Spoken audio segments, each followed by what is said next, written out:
for listening to Confidence Equals Beauty with Amanda Taylor podcast. I'm your host, Amanda Taylor. I am a trained mental health therapist with years of experience working with people of all ages. I am passionate about helping others find their own inner confidence and overcoming negative stigmas. I have spent my entire life trying to help others in their times of need, but I was struggling to overcome my own insecurities, trying to show up how I thought others wanted me to be. It was not until I finally reached inside myself and gained my own confidence I was really going to find my true passion and purpose and wanting to help others do the same. I want to help you discover how beautiful and wonderful you are using my own life experiences and tips. Here we will talk about all topics that can help you find your own true confidence, because confidence equals beauty.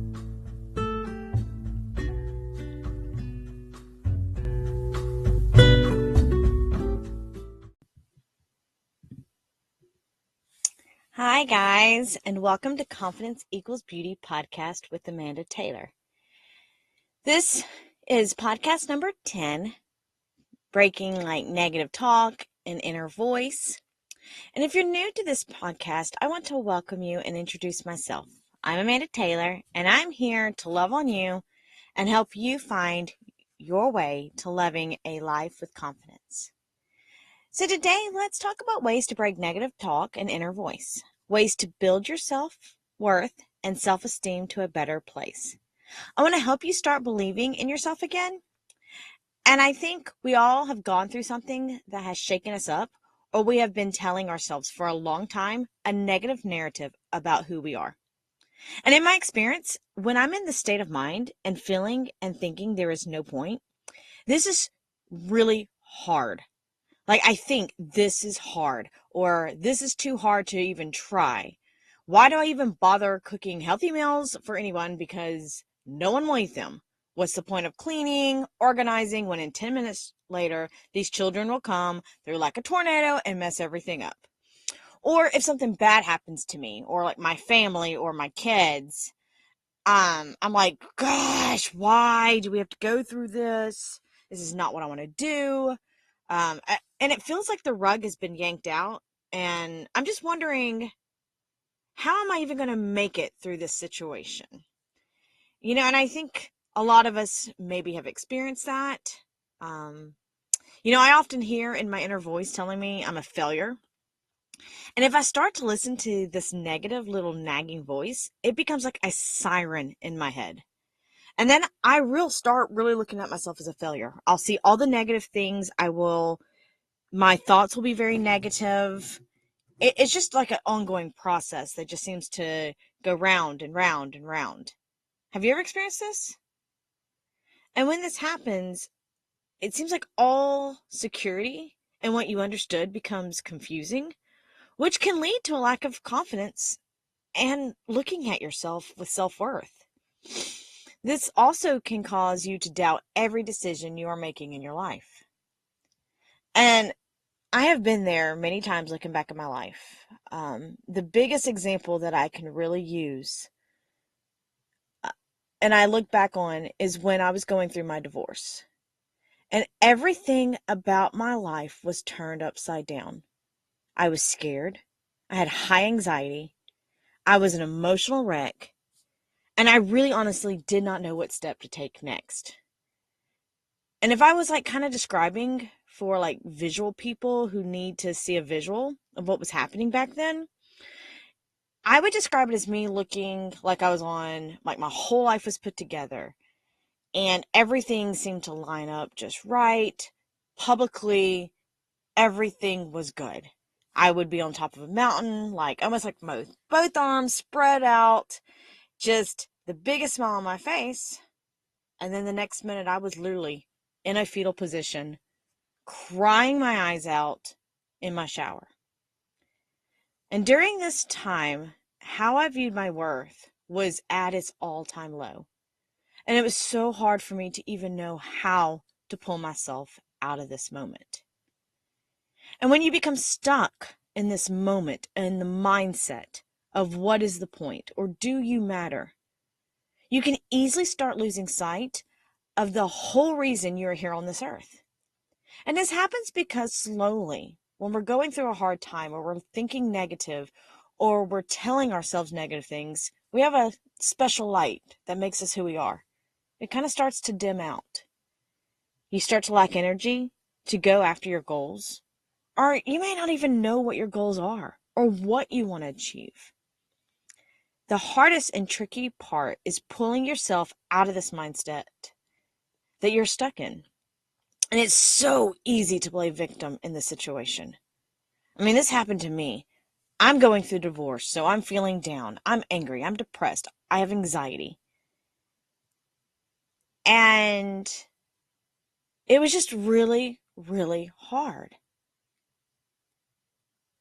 And it made me question everything about my life and the reason, maybe why I am the way I am or anything like that. And so I will tell you this. When you're going through a hard time, you're thinking negative, you're talking to yourself in a negative way, you can turn this around.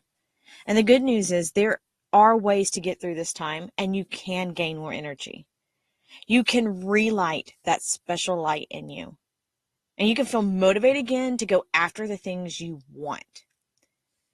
So in order to do this, I want you to look inside yourself and figure out where your doubt is coming from. Where is that inner voice coming from? What is it saying to you? If this inner voice makes you feel worse, then take note. Pay attention to what this inner voice is telling you. For me, I really like to write things down so I can visually see what's going on in my mind. And I feel like it's important to understand this voice so you can start to quiet this voice. Some people like to verbally process it. So write it out, verbally talk about it. But I want you to hear out loud or see it. What are you telling yourself? What's that negative inner voice telling you? Next, I want you to build up your strengths. Everyone has strengths that help them get through everyday activities. And many of us do not realize it because we believe that negative voice for so long. So I want you to start thinking about what your strengths are and building up your strengths. Think about what things you're good at. Think about maybe what other people have told you. Think about yourself and the things you've achieved or the things you like to do. So for example, here are some things that you can look into. People have told you you do something well. You put a lot of effort into things that you love. You are good at being supportive. You are a good writer, painter, singer, dancer, mom, sister, teacher, employee. You're a good listener. If any of these things that you can fill in the blank, I want you to do it. I also want you to write a list out of the things you're good at because I want you to see your strengths. I really want you to dive in deep and look at these strengths you do have. So these are the strengths I have identified in me or I've been told. I'm good at making people feel comfortable and opening up about conversations they do not feel they can talk to anyone else. I am told I bring a light and energy into a space. I am told I'm talented in music. I also kind of feel like I am good at music because it's something I love. I see the beauty in any situation. I find a strength that I am a hustler, and when I need to get things done or a project done, I can get it done. I have a strength in setting goals and achieving them. I have a strength in basically, like I said, getting things done. And I have a strength in pulling out other people's positive attributes. So like my list, I want you to do the same thing. Now, this does not come easy when I had to do the inner work and find my strengths because I allowed that negative voice to dictate and skew the image of what I believed about myself. And I had to work on this idea of finding strength because the moment I spoke something good or I got a compliment, I immediately questioned it. Or I would dispute it. And I believed for so long the inner dialogue. And reality is that is not true. Those negative things I was telling myself or negative things I was believing are not true. So I encourage you to give yourself a break from that inner voice and start paying attention to the good parts about yourself. Something I had to do when I was so low is I had to work with my own therapist. And I had to tell myself over and over, specifically with the divorce and realizing the end of that marriage, that I did the best I could. But it's time to start a new path. I had to pick up everything that reminded me of anything negative, and I had to put it away. I put around my house positive images and quotes, scriptures, so everywhere I turned, I saw positive things that brought me happiness. I had to make a point to practice every day telling myself the actual truth that I am a good person, that I am created in God's image, that I did not fail. I am a good person. And it's so easy to believe the lies we tell ourselves. It's so easy to see, first off, negative things about our lives and then believe them. The sad thing is, they really are all lies. And the truth is what we struggle to believe in, which is the good things. And the truth is, you are amazing. You are doing the best you know how to do at this moment. You are beautiful. You are trying to be the best mom ever. You are working hard to better your situation that you do not like.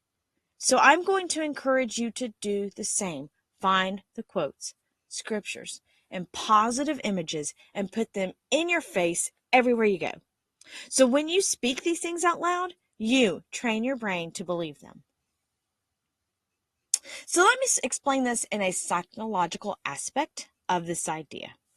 So in therapy, this is what I would do with a client, and we would practice cognitive behavioral therapy.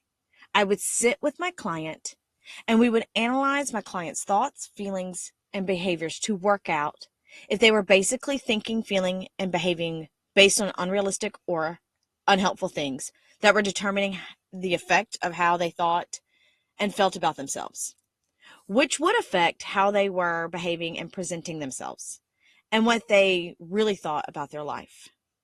So many of y'all know my background is in therapy, and I, had the knowledge and example, but I also didn't truly understand the other side of therapy until I went to therapy also. So during this process, as I'm working with the client, I would help them identify the situation, the negative inner voice, and the unrealistic and unhelpful thoughts and feelings. And then we would work on changing those negative thoughts and feelings and replace them with positive thoughts and feelings. So if the narrative that the person was telling themselves was, I am a bad person because ... I would then be like, where is that thought helping you? Where are you seeing the good? You're not. You're believing something that was negative. Now I want you to change that wording. I want you to change that thought and fill in the blank something better. And in the end, if the client did work on themselves, it would change how they really behaved, thought, and felt about themselves, because they were changing the negative narrative to a positive narrative. So this is what I'm trying to teach you on how to do for yourself. So next, please practice loving on yourself and giving yourself compassion. Ask yourself if you love yourself. If there is any hesitation, ask yourself what you need to do to love yourself more. Or instead of need to do, can you do to love yourself more? For me, it was starting over and realizing the life I once had in that marriage was done. And I actually told myself, it's time to love you, and it's time to get off the floor while you're crying and moping and woe is me, and start moving to a new life. So examples of these were, I would have to literally tell simple goals, like the simplest goals. Just get up in the morning, get dressed, fix your hair, maybe put makeup on, put a smile on your face. It was so simple, but at the same time, so hard. And each time I worked through these goals, I started to feel myself and I started to gain more confidence. My inner light really did become brighter. And so this is what I'm hoping for you. I get it. It's so hard to get out of the mind trap that we fall in from time to time. And it's not easy to love yourself through the good and the bad times. And if you're practicing loving yourself and giving yourself compassion, you can make a huge difference in how you see yourself. And this helps you forgive yourself more. You're also able to reduce stress during hard times. And I want to share with you something else about loving yourself. A friend once told me, you need to be your own best friend and have your back. And these words continue to help me every day. So please be your own best friend and have your back. And I'll share with you, I still struggle with this from time to time. It's easier. It's getting better. But sometimes I'll let those old inner habits kick back in and the negative dialogue. And so the other night we were karaoke. Some girlfriends and I were celebrating a friend getting married. And so we were all taking turns. We're singing together. We're singing our own solos, our own songs of choice. And when I got done singing, I really started going off about how bad I sounded. And I was just like, bleh, that was gross. Oh my God, y'all, I couldn't even hear myself. Like, that was just bad. And my friend turned around and she said to me, do not talk about my friend like that. Wow. That was so powerful for me in that moment. And that needs to be something we tell ourselves every time we try to talk negative or listen to that negative inner voice. Tell yourself, do not talk about my friend or insert, do not talk about me like that. I think if we realize how we talk to ourselves, we would not ever talk to our friend like that. We would not go up to our friend and be like, that was awful. You sounded horrible. You couldn't hear yourself. I mean, no, we wouldn't do that. We'd be like, probably wasn't the best you did, but we wouldn't dog our friend in our face. We'd love and support and be like, bringing them positive and love and comfort. So I want you to do that. Do not talk about my friend like that. Or do not talk about me like that. Tell yourself that. Finally, stop the self-critics in your mind. Like I told you, I've lost counts on how many times I started beating myself up because life wasn't going the way I thought it should. And this can all change by accepting yourself and being okay with yourself. You are who you are, and that is so special. For me, I'm quirky. I got bad jokes, and I laugh at the weirdest times. And I'm learning to be okay with that because this is just kind of who I am and how I was created to be. You cannot ever grow until you accept who you are. So once again, reduce negative criticism in your head. Stop being hard on yourself when you know you're giving your best. You can learn to forgive yourself. And you can understand that you are only human. And keep working on self-improvement and see how far it can get. So in closing, I hope this helps you. Thank you for sticking around with me. I'm praying that these tips help you be the best version of you. And remember, confidence equals beauty.